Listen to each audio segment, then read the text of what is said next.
105 tonnes d'ivoire, soit plus de 8000 éléphants. Ce stock d'or blanc va être brûlé samedi à Nairobi, un record en Afrique. Grâce à cette action symbolique, le Kenya veut sonner la fin du trafic illégal sur le continent.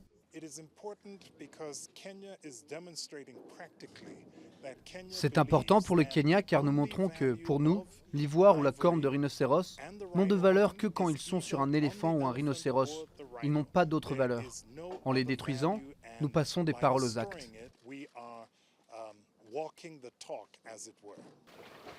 Moins de 500 000 éléphants vivent aujourd'hui sur le continent et chaque année, entre 30 000 et 38 000 sont abattus par des braconniers pour leur défense selon les ONG. Brûler l'ivoire, ce n'est pas juste un geste symbolique, c'est aussi un moyen de dissuader les futurs acheteurs. Les gens qui vont voir cette incinération dans un pays du tiers-monde ou en Chine vont se demander pourquoi le détruisent-ils? Ils vous diront peut-être que c'est de l'argent, mais pour nous, nous voulons le mettre au-delà de son usage économique. Nous ne discutons pas de la vente de ce genre de choses.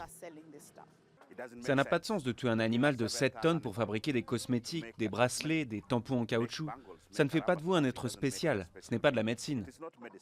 La valeur économique d'un éléphant vivant est évaluée à 1,6 million de dollars selon la fondation David Sheldrick. Sur une vie entière, le pachyderme peut générer 75 fois plus que la valeur de son ivoire.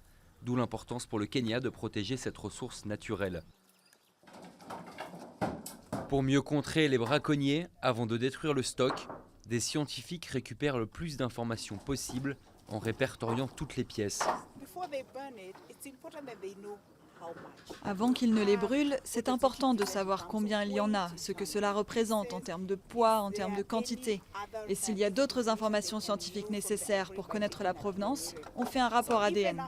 Du coup, même après la crémation, il reste des données utilisables à des fins scientifiques. Le commerce d'ivoire est interdit depuis 1989 par une convention internationale, mais en Chine, le kilo d'ivoire se négocie toujours 1 000 €.